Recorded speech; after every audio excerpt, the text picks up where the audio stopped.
Good afternoon, folks, and thanks for joining what is the fifth webinar in this series one of webinars for the PHNs. My name's Charlie Wilbridge, and I'm a worker on the Mind Out project here at the Alliance. I'd like to begin by acknowledging the traditional custodians on the land in which we meet across Australia and pay my respects to their leaders past and present. As another matter of practice at the Alliance, we'd like to honour our country's LGBTI elders and acknowledge that without their strength and courage, we would not be able to be doing the work that we are doing today. Today we're doing a webinar on LGBTI families. This is an introduction to LGBTI families. As you can imagine, it's such a broad topic and we could have quite a long webinar. Joining me today, who will be talking about some legislation and law differences within states and also giving us a community perspective, is Felicity Marlowe, who is from Rainbow Families in Victoria. So today what we'll be covering is understanding LGBTI and how we talk about that and the differences between these letters. What an LGBTI family can look like, LGBTI families in Australia, as I mentioned, a community perspective from Rainbow Families Victoria. I'll go into some points of our lived experience as LGBTI families and talk about some gender diverse families, families with experience of intersex variations, and things to consider when we're commissioning or designing programs for this group. So I'll start off by just talking about the acronym that is LGBTI. I'm sure a lot of you have seen this acronym before, potentially seen it with adders letters such as Q, which could be for queer or questioning. And when we're talking about this acronym, we're talking about lesbian, gay and bisexual, so talking about sexualities. So lesbian in that people that identify as a woman attracted to those that identify as women also. And when gay, people that identify as men attracted to those that identify as men. And when we're talking about bisexual, it's those that can be attracted to both. When we're talking about trans, we're talking about an umbrella term, transgender, which could be androgynous, and we also use the term diverse genders. And then there's intersex, which is the lesser discussed one we find when we're talking about people's bodies. So a brief definition would be that intersex people are born with sex characteristics, including genitals, gonads and chromosome patterns that do not typically fit the binary notions of male or female bodies. So it's an umbrella term and it's used to describe a wide range of these natural bodily variations. So in some cases, intersex traits are visible at birth, while others may not be apparent until puberty. And some chromosomal intersex variations may not be physically apparent at all. When we talk about these letters in the acronym, we're doing that, but understanding that we're also talking about sexualities, genders and bodies and how these can intersect.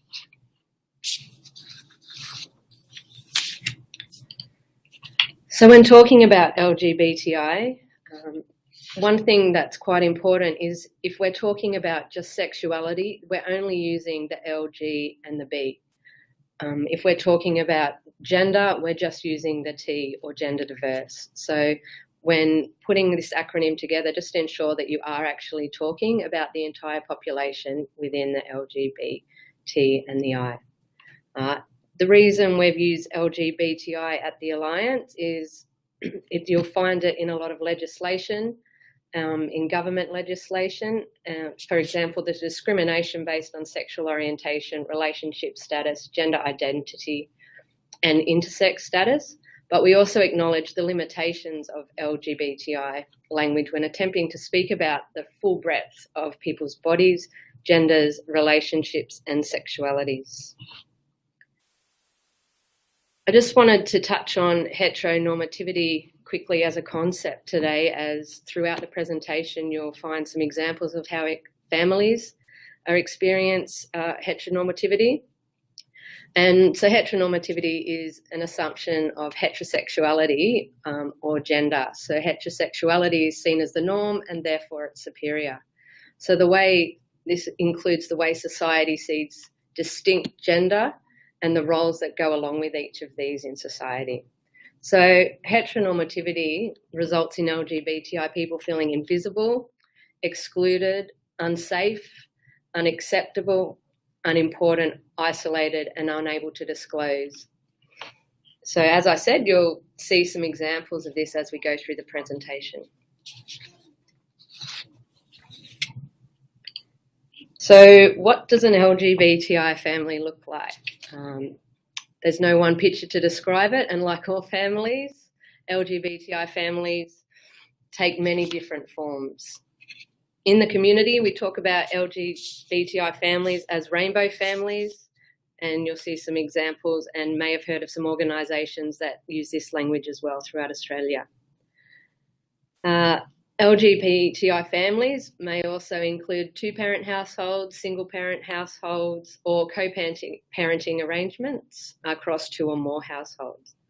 The image to your right is part of a resource kit that was developed by Rainbow Families Council in Victoria about who's in your family.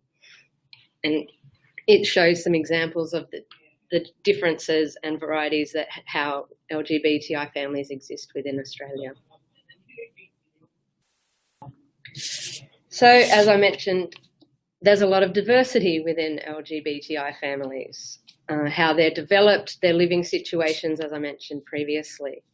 LGBTI parents could pre-plan to have a family through fertility, surrogacy, adoption, or through foster options. I just want to point out as well, when we're talking about intersex parents or people with intersex variations, when using fertility services, they do promote that they do genetic pre-implantation genetic testing, which actually can eliminate intersex traits. And ethically, this can be controversial because it's challenging the acceptance of body diversity and talking about intersex traits as a genetic disorder and potential of poorer health outcomes or quality of life. So this can be seen as quite problematic. Children can be from a heterosexual past relationship. Children could be from different parents, all in the one household living as a family. And a family could have a child who identifies as LGBT or has intersex variations. And LGBTI grandparents or other relatives as primary or shared caregivers. When we're talking about fertility or surrogacy, it's important, fertility, that the donor may be unknown or known, and they may or may not be involved in the child's life.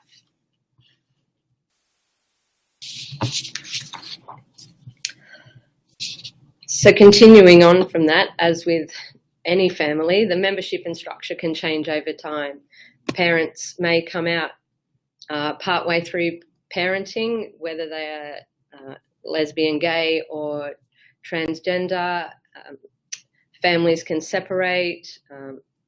So LGBTI people often identify the importance of the idea of chosen families.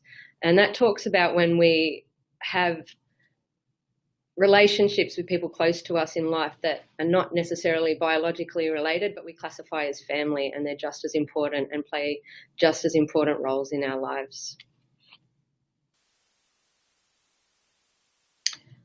So LGBTI families in Australia, if we're talking statistics, and an example being the census, it's very limited and definitely not a true representation of LGBTI families in Australia. Specifically, the census from 2011 talks about 12% of same-sex couples counted had children or dependents living with them. More common for female than male same-sex couples to have children living in the family, and over half of same-sex couples with children only had one child living in the family, compared to opposite sex, who had more than two. Now, I've popped opposite sex there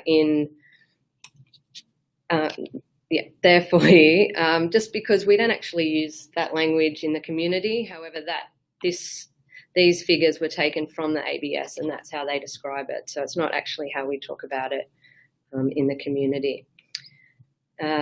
Just touching on the census that we've just had, again, it will not be a true representation because of the way questions are asked. This year, we were able to identify with a gender other than male or female. However, you had to apply for a separate form, and not many people knew about that option. So again, limited. There's not really any data about children who identify as LGBTI unless targeted research is done. And also when we're talking about the census, it's living in the family, as that's how the questions are asked, and the diversity of LGBTI families is not captured that way. Just another thing to point out is that transgender or gender diverse people may not be counted in the census, as they may be identifying as their preferred and correct gender, so therefore would be seen as a heterosexual couple.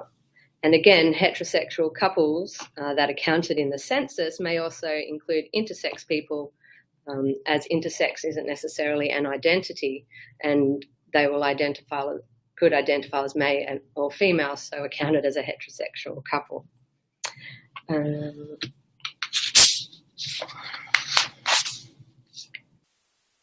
Just a figure around intersex, though, as it is quite a new topic for a lot of people, is that there isn't any data around intersex families. However, figures that are going around, approximately 1.9% of Australians are born with intersex variations. And again, with bisexual family data, it would be counted on the relationship that they were in at that time. So if they answered that they were in a heterosexual relationship or someone of the same gender. So again, data is quite limited, so it's not a true representation. I'm going to hand over now to Felicity Marlowe from Rainbow Families in Victoria, and she'll give us some more information around the differences between states. Hello, Felicity. Hi, Charlie. Thank you. Hi, everybody. I'll just click over to that next slide. In some ways, the legal situation for rainbow families around Australia is just as complex and as interesting, I guess, as the different diverse types of families there are. So it was WA, I think, that first introduced any form of parentage recognition for rainbow families, and that was in 2002. And slowly but surely, other states and territories have caught up. So what we see at the moment is, as you can see on the slide, that South Australia and the Northern Territory have not yet allowed same-sex couples to adopt, but just as early as last week, Queensland caught up with Tasmania, Victoria, New South Wales by allowing same-sex couples to apply to adopt. So in the adoption space, in the altruistic surrogacy space, which means that where people can find their own egg donor and their own surrogate, they're able to access altruistic surrogacy, so no money can change hands. In the assisted reproductive treatment space, which means that lesbians and single women are able to access IVF or donor insemination. We have a patchwork of laws, but in most states and territories at the moment, those things are allowed to happen. The thing that's different in each of your states and territories, and this is quite important to note when we talk a bit further on about the kind of language that we use to describe our families on forms or on computer programs that you might use in different services, is that the legal parentage, so what's written on birth certificates and the way families are described on every state and territory level is different.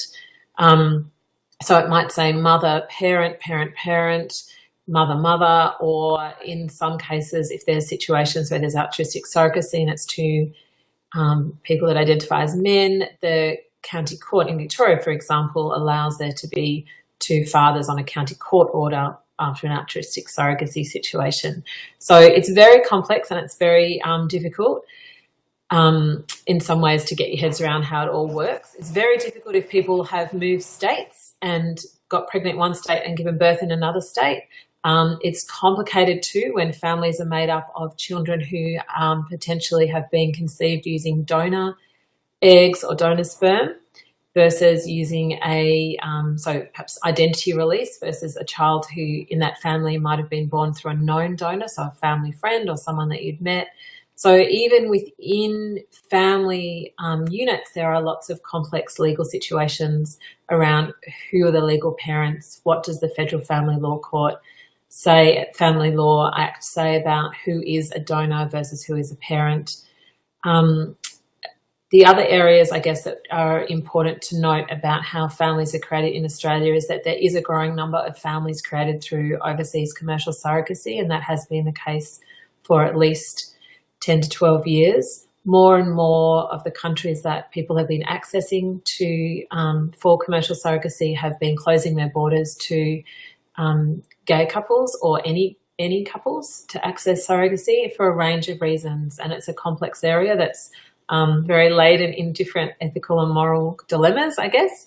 But be aware that some of the families in local community services may have used international or overseas surrogacy and may have another layer of complexity about who legally is recognised in that state or territory or in Australia as the parent. The reason the law is important is because often what we've found is that social reform has led the way and the law has caught up. And so at the moment, how it stands in Australia, legally, a lot of families are still in limbo. And while the social reform, the acknowledgement and the recognition and appreciation of who those families are, those rainbow families, is way ahead of where the law is. So that's why we still see a lot of state-based and federal-based calls for parentage recognition or softening of laws around commercial surrogacy, those kind of things. The other issue, I guess, is around trans and gender diverse peoples and ability to have the gender or sex description on their birth certificates listed accurately, and that is something that is still occurring, or there's a legal kind of steps that are still being taken in a range of different states and territories. Trans people are able to change their sex usually without require medical intervention, except in the ACT, but in Victoria that's just something that they're trying to change at the moment, but it hasn't gone through the upper house yet. So I guess that's sort of a quick overview. It's quite a complex area, but that's a quick overview of where the legal situation stands. But if you are interested in that, I would contact your local LGBTI advocacy group in your state and territory, the Gay and Lesbian Rights Lobby, transgender community organisations, just to get a bit of a brief, more sort of detailed understanding of what goes on. So the second area that I was going to talk about was a bit of a community perspective. So what would be useful as a primary health network to know about in terms of the lived experience of rainbow families in local communities. So I live in Melbourne in Victoria, and I coordinate Rainbow Families Victoria, which has been around for 10 years. And we came out of a group of parents who met in a playgroup, and that's how we got to know each other, because people would travel from all over different suburbs to come to this one community playgroup every Monday morning, because we all had the same shared experience of being lesbian mums or gay dads with babies or little kids. And out of that experience, people realised there were lots of other areas that they wanted to work on, whether it was advocacy or support for postnatal depression, or even questions on how to tackle things like who to put on a birth certificate, what to do when you're introducing your kids to grandparents, or what do you call the grandparents, or all those kind of things. So those were some of the issues, I guess, that came out of just a small community group meeting. And what I wanted to sort of share with you today is that there are issues that occur for rainbow families kind of from the cradle to the grave. So they are issues to do with creating our families. So what is the questions that arise for lots of people who are considering parenting, so any LGBTI person who's thinking who do I want to parent with is the first question. It might be one person, a primary partner. It might be thinking of co-parenting. It might be saying there's another person or another couple that we would like to co-parent with that whole idea of a village raises a family. So how do we start to have those conversations? So one thing that is missing in many local communities, and particularly in rural and regional areas, is other families to talk to. So one of the key activities that, from a Rainbow Families Victoria perspective, that we've always encouraged is find someone who's the same as you or who's doing something that you want to do and have a chat with them.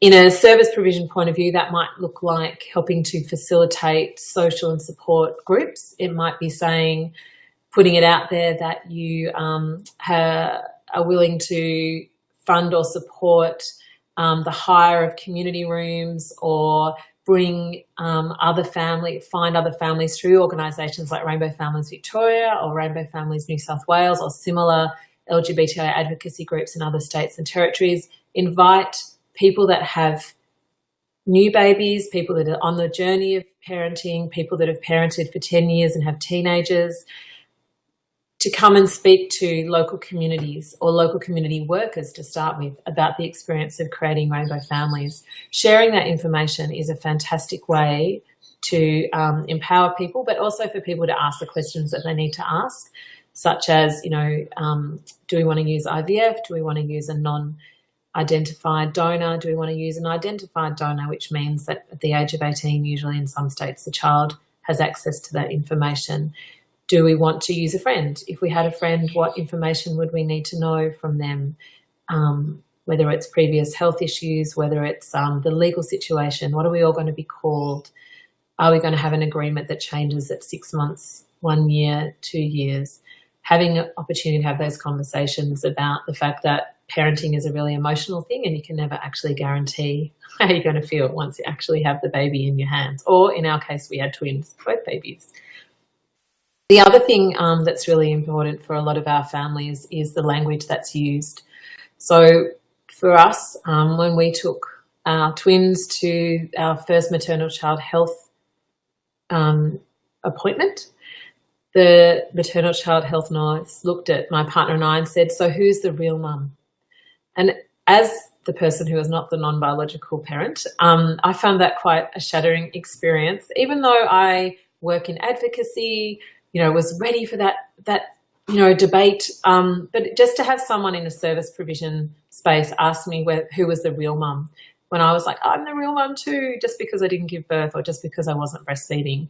So those very simple questions can actually be quite shattering. We would encourage that all service providers provide every family, regardless of whether they're rainbow families or all other different family forms that are out there in the community, to use a language of, so tell me who is in your family. It allows people to talk about whether or not they're a sole parent, whether they're parenting with friends or in an intergenerational family unit. And it just means that people can use their own language to describe who their family is rather than have to tick a box or fill in a form that's really prescriptive and limiting. So aside from helping support social and support groups or providing space for LGBTI families that are already created to come and talk to new and prospective parents, the other thing would be an awareness raising or training for service providers. So whether that is people that provide counselling about family formation or genetic counselling in communities, whether or not it's people at community health centres who do sort of family therapy, whether or not it's thinking about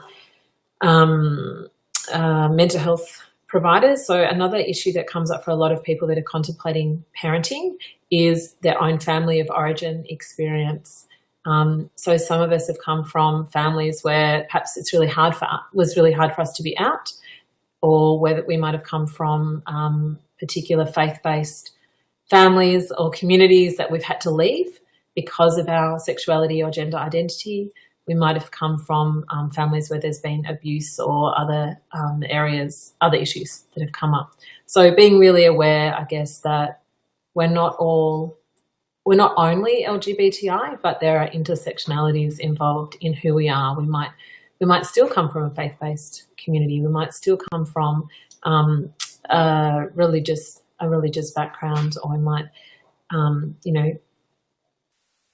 need support on a different and very many different levels. So yes, there's mental health care services, counselling services. The other area that's really important is supporting people to start playgroups. So playgroups are a fantastic way for new parents to meet.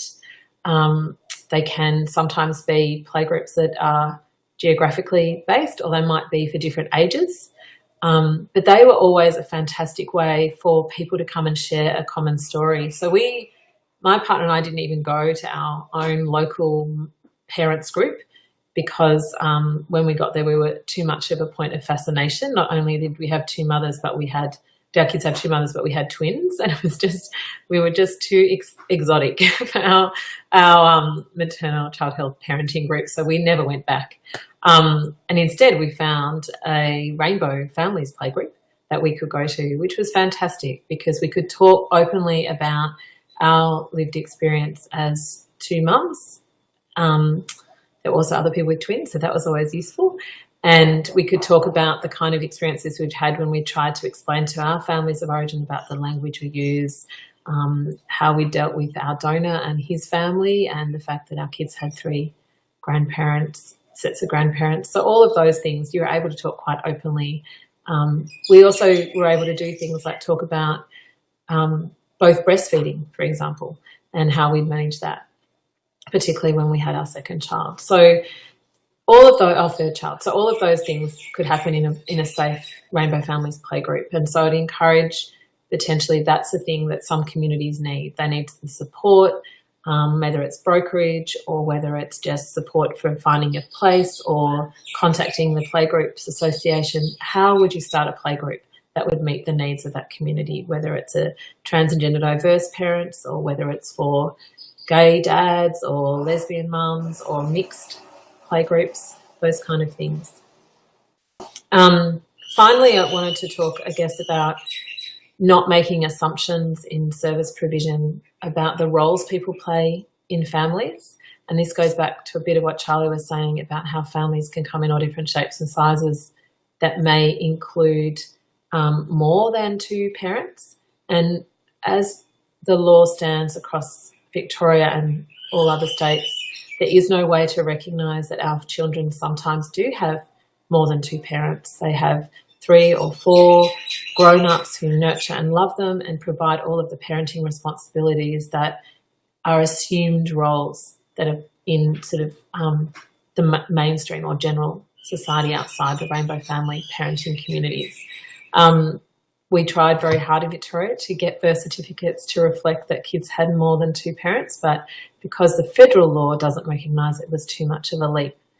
So that's a really important thing to be aware of, that as well as asking who's in your family, just acknowledging that some of those families do have different roles that are played by different people, and they're not based on gender, and they're not based on age, they're not based on class or the jobs that people have. They are real considered choices that people have made about the role they'll play. And that might mean the language that people use to describe themselves in a family. So as co-parents or all as parents, or they might be the words they use to describe their parents and themselves. The other thing that's really interesting and something to be aware of, particularly if there's scope within some of the networks to provide legal advice, is that with all of the parenting reforms of the last 10 to 15 years that have provided legal certainty for people in terms of their legal relationship to their children and in their families, is it now where families are breaking up or reforming in different ways, where primary parents perhaps are separating, it's created a new area of understanding how those families reform and what relationships all those children have to each other and to each of the parents or people that care for them. And that, again, is an area of law that hasn't really caught up with the reality of children's lives. So that is another area of advocacy that we're going to be looking into, but being really sensitive, I guess, to the legal needs of those families and I guess understanding that as well as families, you know, being created in all different shapes and sizes, they are also at some stage, some families are separating and reforming into different shapes and sizes. And that's another generation of children and families that need specific legal, but also counselling support. So I would say those sort of specific examples of a lived experience of people on the ground. One other thing Charlie very briefly touched on was children that are LGBTI. And some of those children that identify as LGBTI or are LGBTI across those different age groups may also be second generation, as in they might be young gay boy who has lesbian mums, or a trans child who's got gay dads. So there are families now that are like that, and that's another area that those parents will just need the same kind of support as many other parents do. It's sometimes challenging to have come through your own experience of coming out in your family of origin as lesbian or gay or bisexual or trans, but then to have to reimagine, I guess, what it's like for your child to come out as well, and how to explain that to the world, to schools, to be their advocate. That is also a really challenging experience for any parent, and very difficult. Can be very difficult for some parents. I think that's probably enough to cover now, and it's probably given you a few things to think about. If you are interested in finding out more about the work that Rainbow Families does, you can contact us through our website, which is rainbowfamilies.org.au. There's a Rainbow Families New South Wales organisation and several sort of advocacy groups and play groups in different states and territories. I'm very happy to help you find someone to talk to if you'd like to. So thank you. Back to you, Charlie. Thanks so much for that, Felicity, and especially sharing those personal stories. And I guess that just makes me think that, to make the point, sometimes it can be quite difficult for myself or our community to talk about this stuff in a professional context, as it is actually our personal lived experience as well. So I just wanted to make that quick point. So back continuing talking about lived experience, the idea of minority stress, and I acknowledge that LGBTI people aren't the only minority group, but it's daily stresses in the lives of LGBTI people that can have an impact on our health, and it's the result of stigma or prejudice and discrimination, the expectation that you will experience stigma, prejudice or discrimination, and then internalizing these negative messages that we see around the place. We then also can adapt our behaviour because of these things, whether that be not disclosing our sexuality, or crossing the street and walking down another street because you're feeling unsafe. But in saying that, LGBTI people and families can be incredibly resilient and resourceful because of our lived experience of this. And it's especially the case around finding community and social support. And I mentioned before around those chosen families. They can experience discrimination or harassment based on being LGBTI, and this can be in school, community, sporting clubs, and even healthcare settings. And sometimes what could make this worse is then, as an example, school bullying isn't addressed, or you're not being recognised as parents, as Felicity touched on as well. I have an example here. My partner was thought to be my sister on numerous visits to the same clinic, as no one seemed to bother to read my file, and I had to keep outing ourselves. So that quote was taken. I was speaking to a lesbian mother from Rainbow Families in New South Wales, and she's allowed me to share that as an example. This is an example, though, where she, whilst frustrating, felt safe to disclose, whereas there's other situations where people may not feel safe. And if they don't feel safe to disclose, this can have an effect on the healthcare that they receive, which I'll touch on a bit later as well. But the impact of having to come out all the time and navigating whether it's safe to do so. But these experiences can also lead to LGBT families feeling reluctant to access healthcare.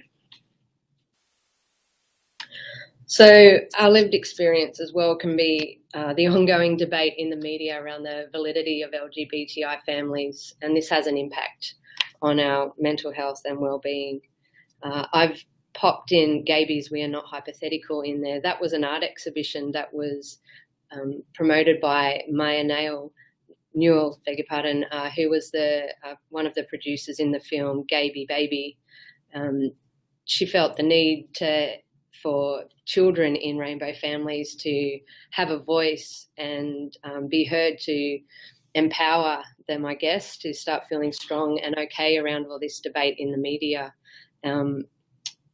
It's interesting because the way it is discussed in the media is like we're a hypothetical, like this could happen, whereas we've actually been around for a very long time and will continue to be around. So there's studies that show that children in same-sex parented families progress emotionally, socially and educationally at the same rates as other children. And for children raised in same-sex families, their biggest challenge is actually the social stigma surrounding their family.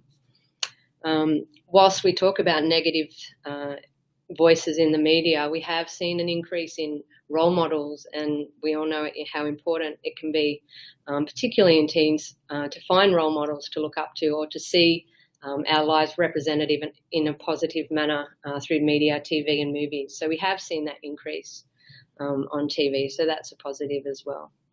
I just highlight as well that LGBTI parents, like all parents, can experience high levels of perinatal anxiety, depression, and around the struggles that we have to get pregnant, the steps to take to having a baby, and can be reluctant to seek support because of these reasons. And essential as well is that gay dads experience these anxiety and depressions as well. However, they hardly ever get asked if they are okay, so they can suffer from this as well. Just going to touch on gender diverse families as well, as they have different experiences. So gender diverse parents may transition or come out as gender diverse after becoming parents. These parents can face discrimination from their family and lack of acceptance from their family, including their children. Gender diverse people may not disclose their gender history and may not identify as transgender, but identify only as their affirmed gender. So as I mentioned before in census, if they identified as their affirmed gender and are in a heterosexual relationship, that's how they are counted, I guess. And gender diverse people who transition face ongoing need for healthcare, whether it be medical intervention, pharmaceuticals, testosterone. So they need to access healthcare. However, having increase in negative experiences makes this incredibly stressful and damaging for people. Because of this, gender diverse people often have to out themselves continuously in order to receive the best healthcare. So an example would be someone who has transitioned from male to female female to male still requires to pap smears for sexual health and other tests. So it's important that they do feel safe to disclose this in order to receive the best healthcare. When we're talking about gender diverse families as well, like having discussions with all children, it's around finding the right time and the best way to disclose a parent transitioning to a child. And again, with children who are gender diverse, which Felicity touched on, ongoing specialists and gatekeepers who they have to see, the laws which require children's court to start hormones and those sorts of things. So it's added stresses of the lived experience of gender diverse people. I'm just going to talk about families with intersex variations, acknowledging that intersex is not something that many people are familiar with, and I am no way an expert. However, I will touch on it. I will let you know as well, we are doing a specific intersex webinar coming up in 2 weeks, which will be available online post that, which will go into more detail. So people with intersex variations may have experienced medical interventions as a child to socially normalise their body, which was could have been decided by the doctors or the parents. And unfortunately, parents are often made to make these decisions with little or no information. And often these surgeries that socially normalise the children, it's not medically needed. It's, like I said, socially normalised, and it's in the absence of informed consent. So not enough information for parents out there. And again, like, the child is not even able to give consent. Some can experience these surgeries ongoing, and they're invasive, and through their teens as they go through puberty, and often on hormone treatment throughout their entire life. And people with experience of intersex variations within the family, it can be a secret, or it's not spoken about. It can be seen as shame, and consequently folks with intersex variations do carry a lot of shame around their body. And studies have shown that those with intersex variations who have had these experiences throughout childhood and adolescence did not have a good experience at school. Their education was disrupted, and really hold on to some negative experiences growing up around that time. And a lot of the advocacy around intersex is around the human rights and body autonomy. So as I said, that's a very brief overview, but there are more resources available. So I'm going to move now, talked about our lived experience, more onto things to consider for PHNs when they're looking at designing or commissioning programs. So I hope that's given you a bit of a sense of the diversity of families and communities that we're talking about. And so we'll have a look now at some practical things that we can do when thinking about these populations. So we're talking about inclusive practice. So when we're thinking about this, inclusive services and programs do not assume that all families are the same, which Felicity touched on as well. They don't use gendered language such as husband, wife, boyfriend, girlfriend, mother, father. You can use like parent or guardian. We don't make assumptions, they do not make assumptions around who can make medical decisions or provide consent or make legal decisions, and they do not ask questions that aren't necessarily necessary for the provision of service. And a thing to remember as well is blood relatives,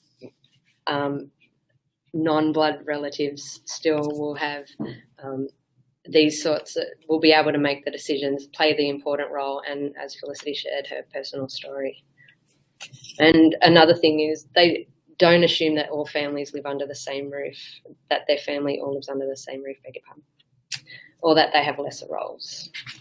So inclusive services and programs do.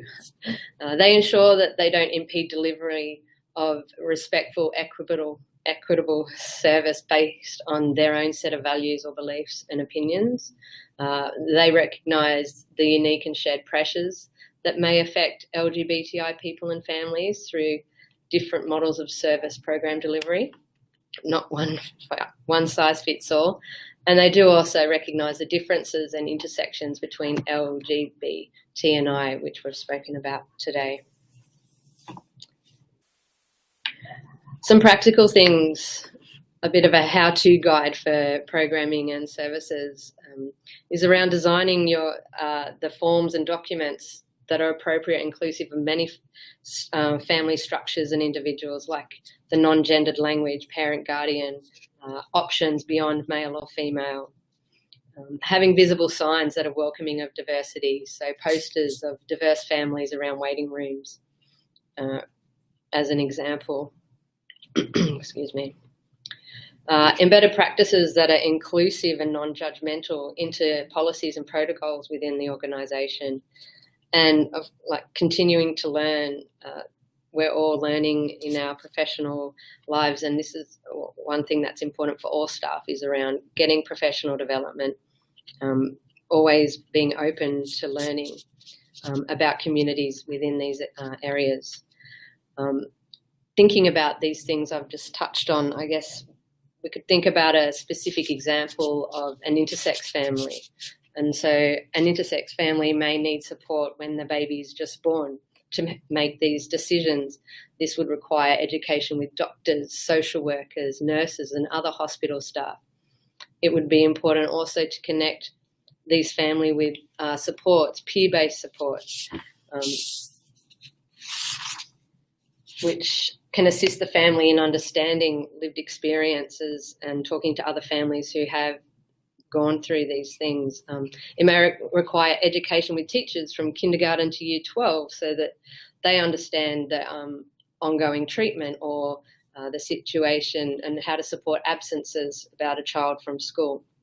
Adolescent health workers will need training and professional development and may need to support a process of gender affirmation as they go through puberty.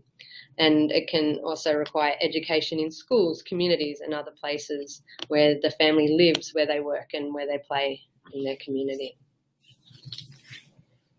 So I guess in summary, it's about treating people equitably, and that doesn't mean treating everyone the same, but making the same effort to respect and meet each person's health needs.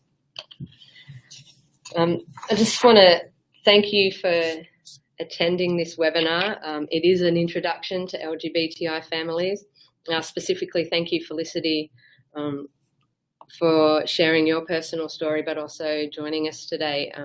Rainbow Families Victoria and Rainbow Families New South Wales have contributed knowledge and resources that have been used throughout this webinar today, so I'd like to acknowledge them.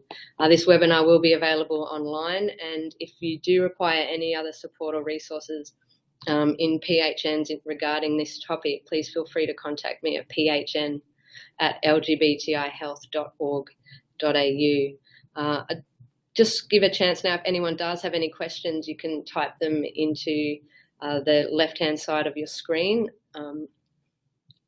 and do our best to answer them. And if I can't answer them, I can follow up with emails after the webinar.